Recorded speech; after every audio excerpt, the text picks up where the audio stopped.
I saw this boxer running pretty much full speed across the road at me. And the only thing I can think of is, holy cow, why aren't you coming to get your dog? If you guys have been listening to the show for a while, you've heard more than one episode where OC spray got someone out of a bind and prevented them from having to use more force in a personal self-defense encounter. Palm Industries is the OC of choice for active self-protection. We love everything about them. We love the efficacy of their product. We've seen it work. Our actual employees have had to use it in the field against a crazy person, and it worked. They've removed any excuse not to carry OC. This is going to solve far more problems more frequently than a firearm, and I wouldn't leave the house without it. As I've said before, I got one for my wife, I got one for my daughter. My son, who's about to go into law enforcement, carries one. And I've had a good friend, Soleil Rocher, who's a member of the active self-protection team, who used it successfully in a real-life defensive encounter. Get one at get-asp.com/POM. Get-asp.com/POM. Alrighty, gang, welcome back to the Active Self-Protection Podcast. I am your host, Mike Williver, and I am your favorite former Fed. With me today, a new friend of mine. Mike, you have a lot of new friends. I know I do. I consider every one of my guests to be a friend. Tony and I have spoken before we hit the record button, and we're friends now. So there. Tony Alonso is from a town nearish to Chicago.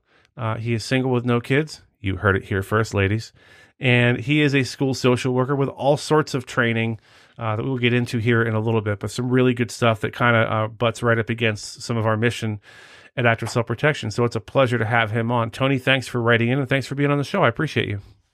Thank you for having me. I really appreciate it. My pleasure. So as I alluded to earlier, he is a school social worker, but that isn't, I think people think of like the guidance counselor from when we were younger, and I think it's probably a lot more involved than that these days. Is that accurate? Yeah, I would say so. One of my best friends, I would say, is a guidance counselor at my building, and we love everything we do. We have a lot of overlap, but there are some differences as well. I tend to work more with the special education students and whatnot, so There's a lot of paperwork and things. So, yeah, so kind of just give us a flavor, because I think a lot of folks probably don't know. My sister is a social worker at a hospital out in Maryland. So I have a little behind the scenes. It can be a very tough job, I'd imagine. A lot of bad situations that you're wading through with students and parents. So can you give us kind of a generic overview of like what you might do in a day doing that job? Yeah. As a school social worker, like I mentioned before, with the special education population, that's a big part of our job. And one of the things that we have to do with that is we have minutes that we have to service every week with those students. Sometimes it's multiple times a week, sometimes it's monthly minutes, but what have you. So there's usually a good part of my day spent either preparing for sessions with those students or running those sessions with those students. Mm-hmm. They can include group sessions or individual sessions. It really just kind of depends on what the needs of the students are. But basically, I work on 3 major life goals with students, one of which is like emotional awareness. So just being aware of how you're feeling and that sort of thing, and then management of those emotions. The next big area we work on is relationship skills and social awareness, just being aware of what those social cues are, to active listening skills, that sort of thing. And then the final big thing we work on with our students is decision-making skills. And working in a middle school, they tend to all lack that a bit. Yeah, special needs or otherwise. Middle school kids don't have they'll make a lot of good decisions. That's why we don't let them join the military or drink alcohol. It'd be a terrible idea. So, can I infer from what you said that a lot of your kids are on the spectrum, maybe autism, that sort of thing? Yeah. So a good chunk of my caseload, I would say, is on the spectrum, but I do have some that are not. We have some students that have special education services just for various other mental health related concerns as well. Yeah, it sounds like you're doing the Lord's work, and I appreciate that. It can't be an easy job. The topic is near and dear to my heart. We have a nephew that we moved from California to be closer to, so my wife could help out with him, who's pretty, he's autistic, and he's a handful. He's a lot. We love him to tears. So I'm super stoked that you're doing that kind of work. I appreciate you, and I'm sure our listeners appreciate you as well. So talk to us about before the incident ever happened. This one is, you're going to notice this one's a little bit similar to another one we had on the show, but different enough that I thought it was worth telling listeners. So talk to us about prior to the incident. What kind of training, as far as martial arts, firearms, anything like that, have you put yourself through, and what level did you achieve? Sure. So I'll be 32 years old tomorrow, and I've been doing Taekwondo since I was 8 years old. I currently hold a fourth degree black belt in Taekwondo. I've also been practicing Hapkido since I was 18 years old, and I currently hold a second degree black belt in Hapkido. And I've been teaching Taekwondo since I was 15, and Hapkido since I want to say 21, 22. And then currently, I actually run a program after school at the school that I work at to teach kind of a hybrid blend, really focusing on self defense with that. So that is the martial arts training that I have. As far as firearms training, in Illinois, I do have my concealed carry license, which, if you're not aware, in Illinois is a 16-hour course. So it's a 2-day course. And then when we have to renew it every 5 years, we also have to go through a 4-hour course. So I have that training. And then I am a member of one of the larger, actually, I think it is the largest sportsmen's clubs for shooting in our state. So I have done a good chunk of time out there and taken a few classes. They're just mainly basic firearm safety and handling, but I do hope to expand that at some point. Very cool. You seem like a good candidate to come to the Ask National Conference. You should consider doing that this year. We'd love to have you. I've been that's been a thought in the back of my mind. I'm definitely thinking I'm going to scratch that itch either this year or next. You know what's nice about that conference is you are the value for money. It really is unrivaled. I don't know anywhere else where you're getting so much phenomenal. The problem you have is you can't make it to enough classes because there's so much going on. So I recommend if you or anyone listening is considering going to the conference, as soon as you get the schedule, start making decisions about what you want to go to, because people that's their only real complaint every year is they couldn't get to enough of the classes because there's just so much to do. And like I said, the value for money is out of this world. The amount of money you're spending for that amount of training, you can't get that really anywhere else. You said Hapkido. I'm not Yes. that familiar with it. I think I have a rough idea of what Taekwondo is. Yeah. What separates Hapkido from other disciplines of martial arts? What do you do, for example? Like, are you using weapons? Is it just empty handed? What is it generally Yeah. speaking? So Hapkido is a Korean-based martial art, just like Taekwondo is. It is a standing grappling art, so there's a little bit of striking and a little bit of carryover from the Taekwondo. I guess the most equivalent that I would say to it from like other art forms is like jujitsu, not Brazilian jiu-jitsu, but just kind of your standard, Japanese style jiu-jitsu. So it's a lot of standing grappling, joint locks, wrist manipulation, some throws, sweeping, that sort of thing. Let me ask you this question, Tony. Yeah. Could you kick my butt?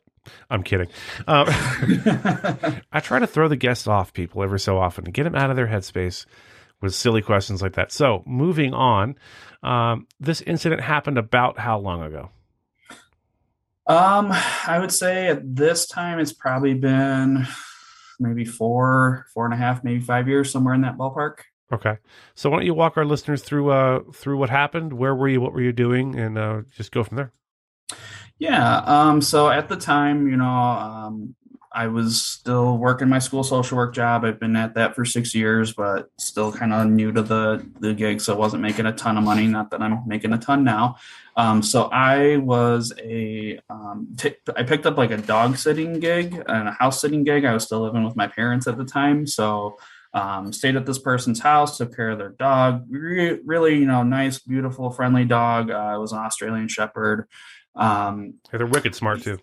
Yeah, very, very smart. Unfortunately, she was not super friendly with other dogs or other people she was not familiar with. So I had been doing that dog sitting gig with that particular dog and that family in that house for quite a while at this point. I think the dog was maybe 5 or 6 years old at the time. So she was pretty familiar with me and whatnot. So that worked out pretty nicely, but didn't really get along with any of the other dogs in the neighborhood and things like that. And I guess so basically kind of what happened was I was taking her out on a walk.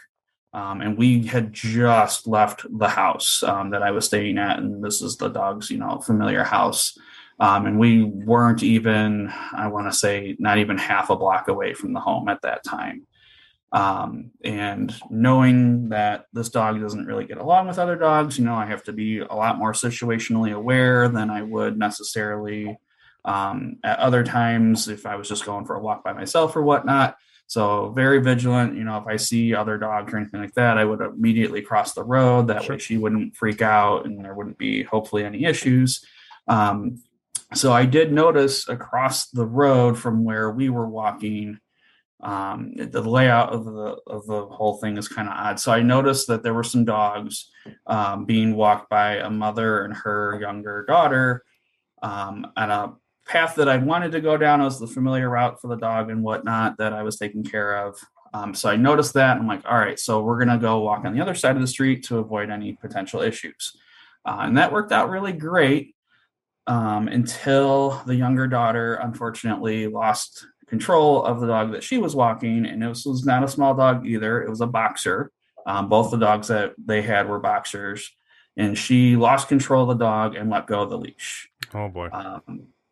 Yeah, so I knew that this wasn't going to probably go super great to start out with. I'm a dog person myself. I have a little puppy in the background munching away on some bones right now. Yeah, that's what you're hearing, folks. If you hear that noise in the background, it's an adorable puppy. Yes, very cute. Little destructive, but very cute. But anyways, back to the incident. So I saw this boxer running pretty much full speed across the road at me. And honestly, at first I'm like, okay, the dog was running towards me, seemed to just kind of be happy-go-lucky, wagging the tail and all that. Was not afraid. So, and this may sound like a very poor decision to do, but I felt comfortable with it at the time. So, as I said before, I'm a concealed carry holder. I carry right side on the hip, inside the waistband. So I put out my left hand so the dog could smell it, just empty hand. And viewers aren't going to be able to see it, but you can see it just kind of like this, palm up. Sure. Showing, hey, you can sniff me. You can see that I'm a friendly guy, whatever. No, the dog was not super interested in me. Right. The dog was very much interested in the dog that I was watching and walking. So it seemed initially like things were going okay. And I was really just kind of focused on the boxer that had come over, kind of hoping that, maybe the mom would switch off with their daughter and come over and get their dog, or the daughter would run over or whatnot. And keep in mind, not a terribly busy street. So that expectation I thought was fairly reasonable, but I think they were both so awestruck that this happened that they were just kind of standing there in shock, frozen. So the two dogs were kind of sniffing each other at the front, just their faces and whatnot, kind of feeling each other out. And I'm not sure which dog really kind of snapped aggressively first. It very well could have been the one I was taking care of, right. The Australian Shepherd. And either way, they both started barking at each other very, very aggressively. And that freaked me out, of course, and I was concerned. And at this point in time, I should kind of back up. So I put my left hand out. Once I realized the boxer wasn't interested in me, I did switch the leash from the hand that I was holding at the time, from my right to my left. In the event that this kind of went south, that I would have access to my firearms. That was something that I kind of had thought about ahead of time. Mm-hmm. So these two dogs are now starting to be aggressive with each other, very aggressive barking, kind of snipping at each other and whatnot. And the only thing I can think of is, holy cow, why aren't you coming to get your dog? And I didn't verbalize that or anything. And one thing I should mention too is I had some headphones on at the time. So I had one headphone covered and I have some ear hearing loss on my left ear. So I had that ear kind of covered and I had the right ear exposed. But that dog did come from my left. Okay. And if I remember correctly, it was kind of a colder day out. So I had, coat on, hood was up. So some of the peripheral vision was blacked a little bit. But nothing I did see that, the dog had gotten away from the kid and whatnot. So I was at least aware, but, could have things to think about for the future for sure. And I've definitely changed some stuff, and I know we can get into that later. But going back to this, so the dogs are getting aggressive with each other, and the only thing I can think of after "why aren't you coming to get your dog" is I need to get out of here right now. Sure. So, and the dog I'm walking has a harness on, so I know if I pull on that leash, she's going to come with me. It shouldn't be a problem, and I don't have to worry about her getting away from me, or her coming out of the leash or anything like that. So I started trying to kind of pull her away, and dogs are kind of fixed on each other at this point.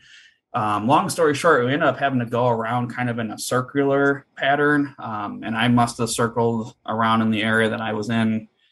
Gosh, it must have been 5 or 6 times at least. And at one point during this whole exchange, I noticed the boxer make kind of eye contact with me. Mm-hmm. And at that point I'm going, oh crap. I don't know if this dog's going to be entertained enough with the dog that I'm taking care of, or if this dog's going to come after me. So at that point, I did go ahead and put my hand on my firearm in the holster. I did not pull it out or anything like that.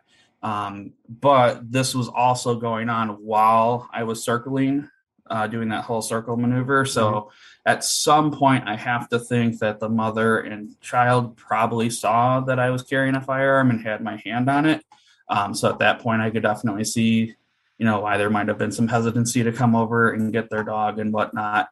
And again, this whole time, they were just kind of standing there, no verbal communication from either of them whatsoever, at least none that I could hear over the dogs barking. They very well might have been trying something, I don't know, to call their dog back or what have you. And anywho, so as we're kind of going through this process, unfortunately, my confidence in this harness was a little too high, and the dog I was taking care of ended up getting out of the harness. Luckily and unluckily, at the same time, she kind of bolted off and tried to disengage herself. So she ran across the street away from the mother and daughter, and away from this boxer, and went into somebody's front yard and hid behind their bushes that were there between the front of the house and the actual house itself. Does this dog watch active self-protection videos? I mean, that's classic de-escalation. Get yourself out of there. The first example ever. Maybe, I watch every day, so maybe she picked up something when I was watching her. So, I don't know. So hold that thought for 1 second. So she's the dog's hiding, trying to get the heck out of there, which is smart on the dog's part. When you talk about your gun, paint a picture for our audience of how you're carrying it, where it is, and do you have a cover garment? Are you open carrying? Talk to us about that really quick, because I think that's important for them to visualize that. Yeah, absolutely. So I was concealed carrying. I had I want to say a t-shirt, maybe a sweatshirt at the time, as well as a coat. So I did have that cover garment, and I was carrying it at the probably 4 o'clock-ish position or so, inside the waistband. Okay. So as you're going for it, as your hands on it, you're reasonably certain they can see that you're doing that. I mean, they're probably aware of it. Yeah, I was fairly confident that, anybody that was watching, and keep in mind too, so they weren't the only people out and about. There were a couple other people, there was maybe 1 or 2 people on the same side of the street that I was walking the dog on, and maybe 1 or 2 on the other side, so that they were kind of seeing this incident as well unfold. But again, not really doing anything, as you guys frequently say, no one's coming to save you. Bystander syndrome. Very, Yeah. very So the dog's now hiding. What happens next? So the dog takes off and is now hiding. Maybe 3 to 4 seconds after the dog I'm taking care of takes off, the boxer gives chase. And I'm like, oh, crap. That's all I'm thinking. This is really bad. This person trusted me with their dog, and now something bad's going to happen. And I don't know, if she got injured already in the course of this or what have you. So I immediately, let go, take my hand off my firearm, put the cover garment back on, and start sprinting as fast as I can after the dog I'm taking care of while calling her name. And at this point, I felt comfortable doing that, as the boxer was really just, had that predator drive on the dog that I was taking care of, and did not seem to kind of be coming after me. At that point, that's when the mother and daughter kind of stopped being in that state of freeze. They snapped out of it? They snapped out of it. And the mother gave chase to me as well. I think at some point she had transitioned the dog she was walking over to her daughter. And then, long story short, she came over, grabbed the boxer's leash, took off back over towards her daughter. I was able to put the harness and leash back on the dog. I was taking care of the Australian Shepherd. Um, but then I had another predicament. So they were walking in the direction of the house that we had just left. And of course, after an incident like this, I wanted to get the dog that I was taking care of home as quickly as I could, inspect her for injuries, that sort of thing. But they were kind of in that path, and I didn't know where these people lived. I didn't know if they were from this neighborhood or if they were just, visiting or what have you. And it's kind of a smaller, self-contained neighborhood, so I had a pretty reasonable idea that they lived around. But again, I had no idea where they were heading to. So at the time, I decided, the best thing I can do is maybe just go around the block, give them some space, let my dog cool off. She seemed to be walking okay and whatnot. She was a little shaken up and whatnot. But she was doing okay, and we were able to make that walk back. And, my hands were shaking and all that. By the time I got in, I was freaking out about the whole thing. So I got in to the house, took care of her, took her over real quick, and she didn't seem to have any major injuries, no blood or anything like that I could see visibly. Immediately called the owner, let him know what was going on. His main thing was, okay, are you hurt? No. Is she hurt? Okay, no. Like, we're fine, everything's okay, just chill out, it'll be good. And then I started thinking, okay, there was a lot of people that saw this situation, and they probably saw that I put my hand on my firearm, so I probably need to call and make a police report. So I did. I called the local police department. I found their non-emergency number since the situation was over. On behalf of dispatchers everywhere, thank you for calling the non-emergency number and not calling 911. Yes. Before becoming a social worker, I wanted to be a police officer, so I knew that was the proper thing to do with that. Yeah, well played. So I did that.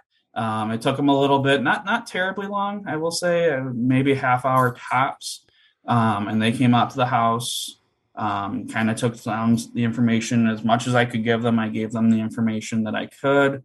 And I kind of wanted to, it maybe sounds a little odd or whatnot, but I didn't really mention the fact that I had put my hand on my firearm or anything like that. Okay. As I wasn't sure, if they had gotten any calls about the incident or anything like that.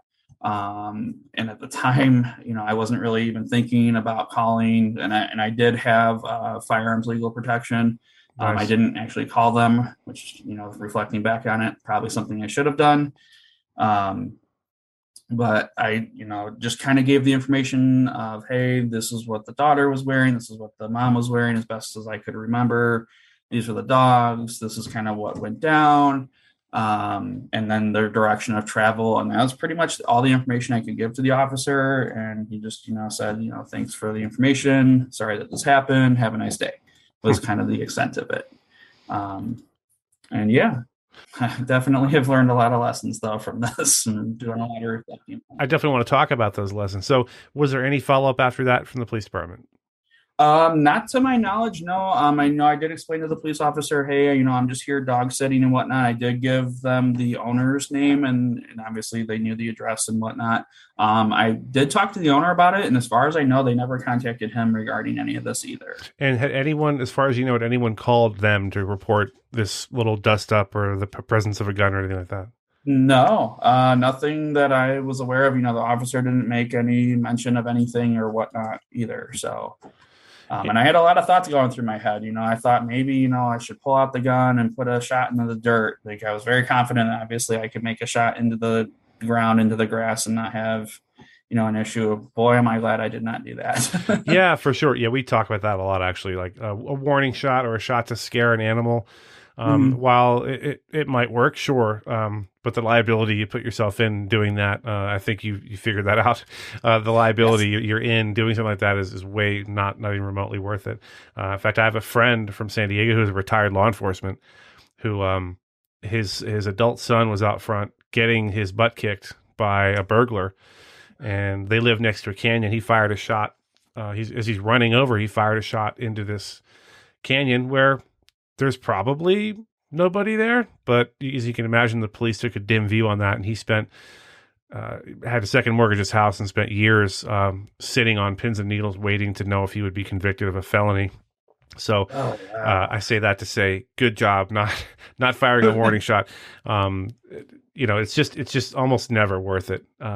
So I love the fact that police went, okay, thanks, and went about their way and didn't make a bigger deal out of it than it was. You've heard people on the show where the police have made a bigger deal out of something that needed to be made out of it. So I'm glad that they were there and responded and were professional. Now, as far as whether or not you had any obligation to call them, I don't think you did. And I think it's a judgment call everyone has to make. Since you had FLP, my recommendation, if you're in a position like this, especially if you have FLP, which we recommend, they're a big sponsor of ours, is use that card, give them a call and go, hey, this just happened. What do you recommend I do? Because especially, as you know, in the immediate aftermath, you're all geeked up. You're not thinking as clearly as possible, and you don't want to make any decisions that could affect the rest of your life. And even something as simple as sort of brandishing, depending on where you are, they could take a very dim view on just that and end up pulling your CCW, charging you with anything from brandishing to terroristic threats or God knows what else. So have that conversation with yourself, by the way, before, like anything else, like the conversation about what am I prepared to use deadly force, the conversation about what am I going to do if I end up in a defensive encounter at any level, whether it's a level like this where you just had your hand, you were ready to go if you needed to, but didn't, all the way up to shooting and hitting another human being or a dog or whatever. You need to have a game plan if possible. So consider this your mental rep. So let's talk lessons. I think the obvious first one, I think you even talked about it. If you're going to carry a gun or not, I think it's a really good idea to have OC spray. Palm is our sponsor, Peace of Mind Industries, and it's the smallest, lightest thing. Tony is showing me right now. He has his in his pocket. It's the lightest, smallest thing. Once you're carrying it, you forget it's there. It's small. I'm repeating myself. It's small. It's light. It's unobtrusive, and it will get you out of spots that are more than fists can handle, and less than what is justified for a firearm. So I assume you learned that lesson and you now carry pepper spray with you Yes, sir. when you can. Maybe not at school, but Everywhere everywhere I else. can. Yeah. Absolutely. Absolutely. And I can attest it is some really nasty stuff. I tried it out just to see what it was like. Just got a very minor, brief secondary exposure, and wow. Yeah. It's amazing. Yep. As I like to brag, I guess it's a brag. I was hit a total of 9 times in my professional career between training to be an OC spray instructor and just getting really bad contamination, secondhand contamination in the field. And it's no fun. It sucks every time. And I'm one of those people where I get hit with it. I shut down, man. My eyes are closed and I have to hold them open with 2 fingers in order to be able to see where I'm going. Here's a big one. I don't know if we've talked about this. I don't think we have discussed this before on the show. So Tony's bringing up something I think really important to remember. Expect other people in your situation, whether they're involved or they're bystanders, to fail miserably at the things they should be doing during a situation. Now, I'm not casting any aspersions on this mother. I said mother and daughter, right? Yeah. Yeah, I'm not casting any aspersions, but they did what I would expect them to do, which is freeze up for the duration of the incident and not do anything when you would hope they would be rushing in to take their dog, to get control of their dog. Just assume the other person's not going to do the thing that you would hope and anticipate for them to do. And on the other flip side of that is, if you are a dog owner, especially if you have a large aggressive breed, not that Chihuahuas and miniature pinschers can't injure somebody, but they're probably not going to kill them. If you own a large, potentially aggressive dog, it is your duty, it is your legal obligation too, by the way, to be able to control that animal in public, to have them sufficiently harnessed that you have the physical strength to stop them if they get determined and they want to go investigate another dog or another person, or they grab somebody's cheeseburger or whatever it is.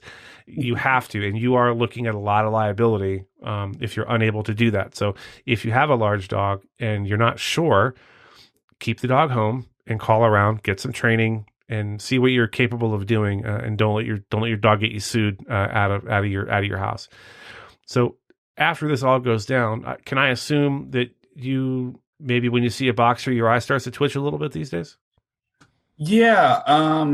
Honestly, yeah, I don't like being around them. I know I've got friends of mine that have them, and they before this incident have never been a problem. And then following this incident, going to those same people's houses, it was like, oh, I can manage it, but yeah, it's definitely not a preferred experience. Right. So talk to us about in the audience about anything else you may have learned coming out of this, things you did differently after this happened besides the pepper spray. Yeah, so pepper spray was a definite big one. Like you said, Palm is what I use. I bought the little trainer one too, so I kind of played around with it and got a good idea of how that worked and what the range was and all that stuff. And now I give them out like candy to anybody that says, "Oh, it's a good idea." Yeah, I'm gonna order you one. That's fine, Nice. not a big deal. It's It's a great easy. stocking stuffer, folks. It is. I gave one of my best friends a bunch for his family, so that was nice for them. And they're not quite yet in the defensive gun thing, so this was a step they were kind of comfortable with. So I'm Sure, like, that's hey, great. nothing's better than nothing. Another big one for me is whenever I walk a dog now, and I didn't even know these existed until I had like another ear surgery on my left ear. Is a bone conduction headphones. Hmm. They're awesome in my opinion. I really like them, and I will never leave the house without them if I'm wanting to listen to like a podcast or music or whatnot while I'm out and about, whether I'm walking, riding a bike, or what have you. And the reason is, they operate under bone conduction, so you can still hear what you're listening to or whatnot, but you can hear everything that's going on around you, and which really, really helps with situational awareness. So for me, that was a big change for me after this incident. So for folks who Um, don't know what a bone conduction headphone is, I think I know what it is. And I think like our tactical teams, SWAT teams use something similar to that. So they're not having to even hardly speak when they speak into them. So what is that exactly, and where does one find something like that if one of our listeners is interested? Yeah. So the brand that I've gone with is one called Aftershocks with a Z.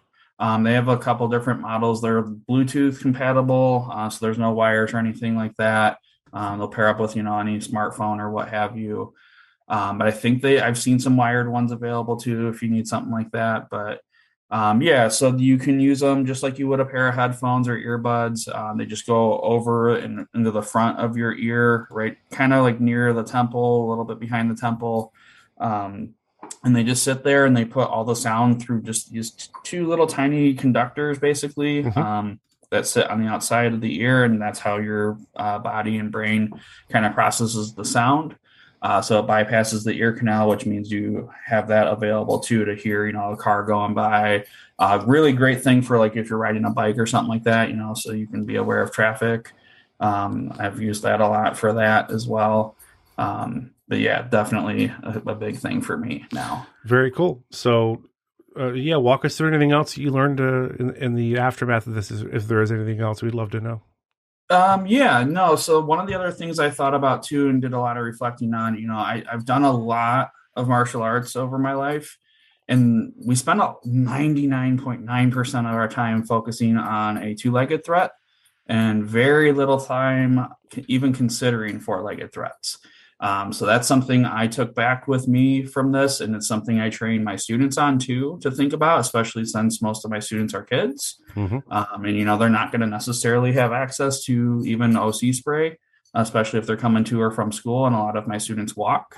So that's something I learned about this too, is to really kind of focus on, yeah, we're going to really spend a lot of time focusing on the two-legged threats, and that's what we can, practice on with each other. But Sure. getting them in that mindset, and myself included in that mindset, which is why I love seeing on the main channel with you guys the videos that do involve like dog attacks and things like that. Um, or even the crazy ones with, I think there was like a cougar once that jumped on someone's back or something. It was a bobcat, I think. Yeah, and So just we did have the guy that put his decided to put his arm through the tiger display at the zoo. That was an interesting one. About one of the badge cams. He wanted to pet yeah, the kitty, and it yes. didn't end well for him at all, or the cat, sadly.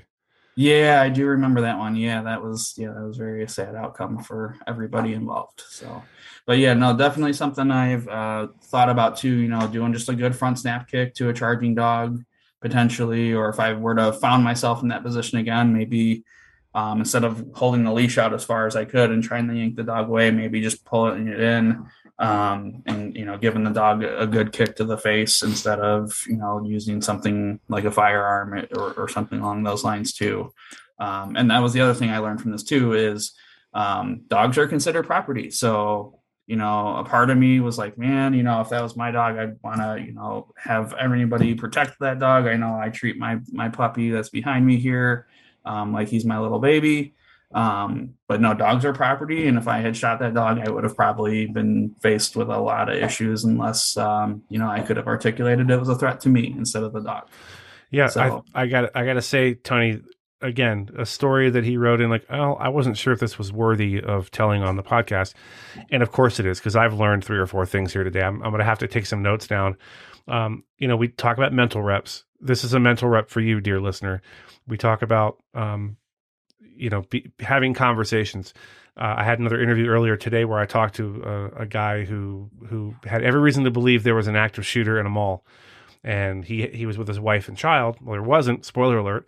But everybody panicked and there were people were rushing around, and he got separated from his wife and his child. He told them to go. He was trying to help a shopkeeper to close a gate to prevent whoever it was possibly from coming in. And the conversation about, hey, I'm the CCW holder, whether it's mom, dad, or whoever. If something happens, if this, then what? If something happens, I tell you to do this, just do it. Don't think, just do it. Those mental reps, those conversations are critical. Tony, I can't thank you enough for writing in. I think this is a great lesson for our listeners. I appreciate you being willing to come on and talk about it. I love the work that you're doing, and I really appreciate the fact that you're doing that sort of work. You're doing the Lord's work.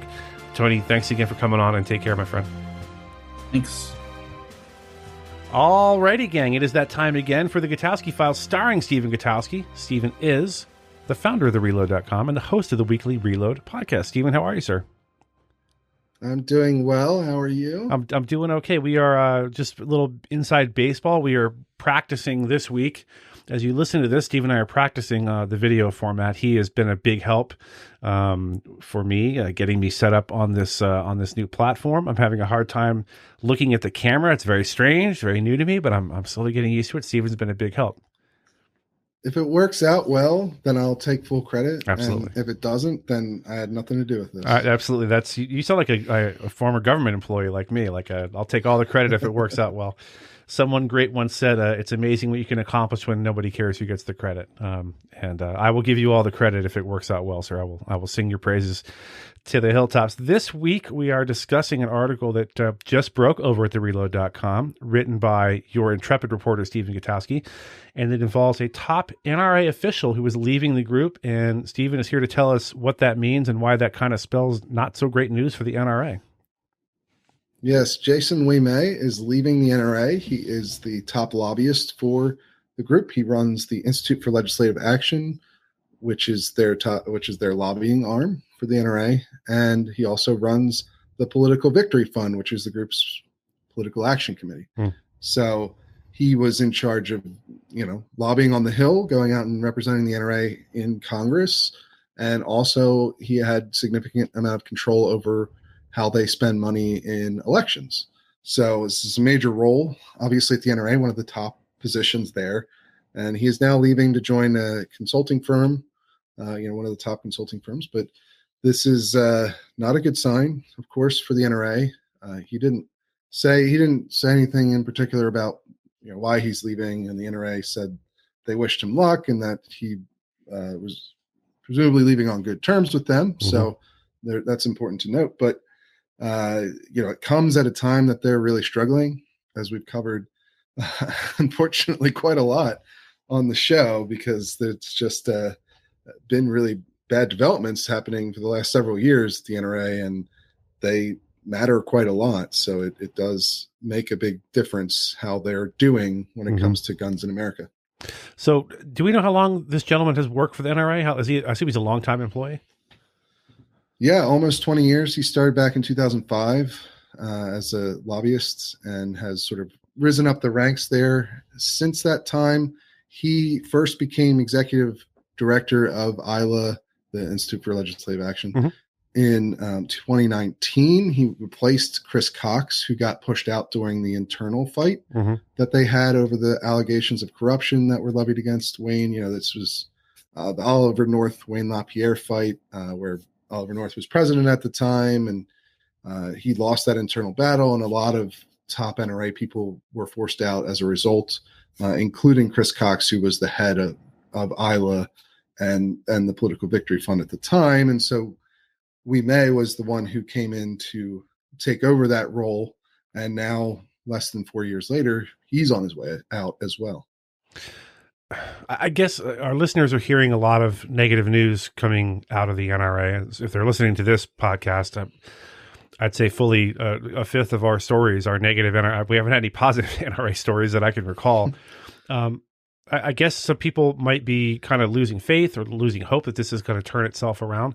Let me ask you to editorialize just for a moment, Stephen. What, you know more about the NRA than almost anyone who isn't a part of the actual organization.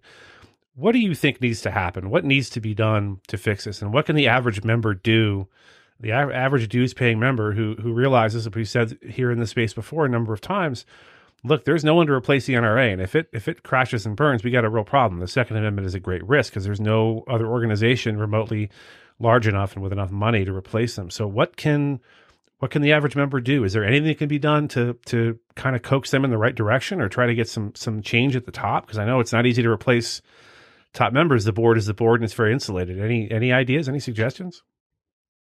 Well, I think your last point there kind of hit on one of the key problems, which is that it's very difficult to affect internal change at the NRA because of how the board is structured and how the elections work.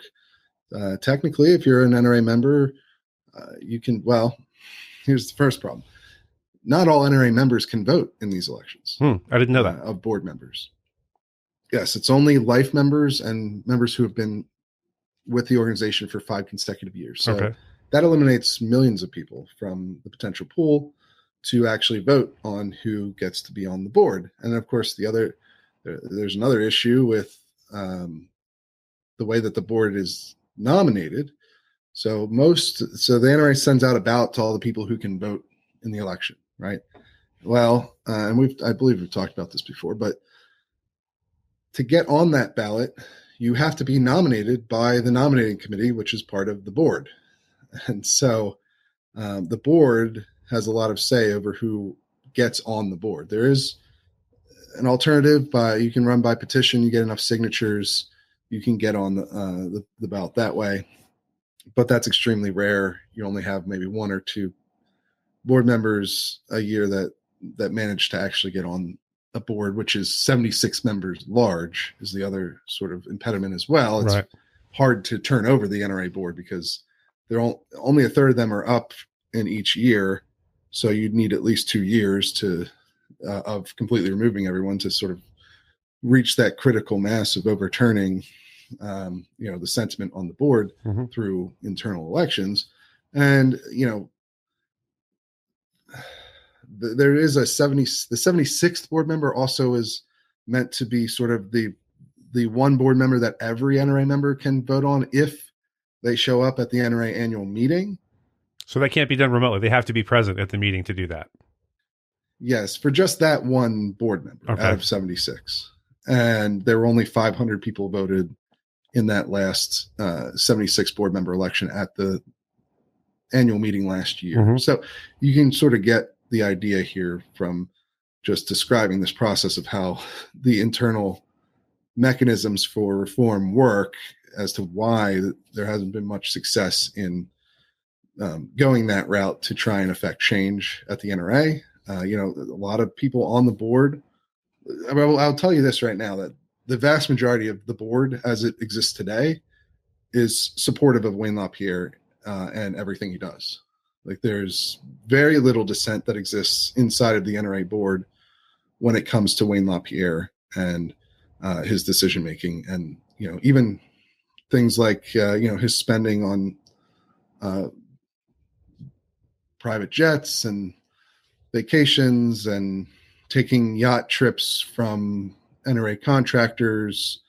There's very little criticism of him internally within the board. So there's not really a lot that has happened over the last 4 years since these allegations came out about financial impropriety by LaPierre and others to actually change the power structure inside of the NRA.